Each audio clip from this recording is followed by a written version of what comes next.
Hello friends. आज मी जॉग्राफीचा अभ्यास करत होतो आणि तो अभ्यास करत असताना मी मान्सूनविषयी वाचत होतो की जो भारतामध्ये पाऊस पडतो साधारण जूनपासून ते ऑक्टोबरपर्यंत. तर तो मान्सूनच्या सीझनमध्ये पडणारा पाऊस आणि त्या मान्सूनवर वेगवेगळ्या जॉग्राफिकल किंवा म्हणजेच भौगोलिक गोष्टींचा होणारा परिणाम याविषयी वाचत होतो. तर ते वाचत असताना मी एक टर्म बघितली, एल निनो फेनॉमेनॉन. तर त्याविषयी अधिक जाणून घेण्यासाठी मी चॅट जीपीटीचा वापर करायचा ठरवलाय. तर मग आपण हे बघूया की एल निनो या फेनॉमेनॉनचा आपल्या मान्सूनवर कसा इम्पॅक्ट होतो. तर ते बघण्यासाठी मी आपल्या मेसेज चॅट जीपीटी या विंडोमध्ये प्रॉम्प्ट टाकतो की how does El Nino affect Indian monsoon. तर चॅट जीपीटी आपल्याला काय आन्सर देतो हे बघूया.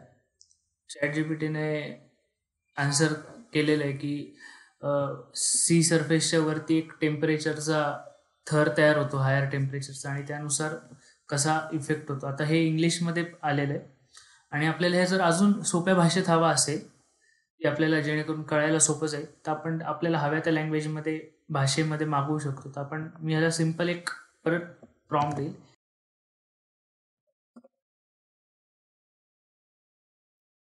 आपण बघू शकतो की याने मराठी चॅट जीपीटीने मराठीमध्ये सुद्धा याला ट्रान्सलेट केलं जेणेकरून आपल्याला एल निनोचा इम्पॅक्ट मान्सूनवर कसा होतो हे कळायला अजून मदत होईल.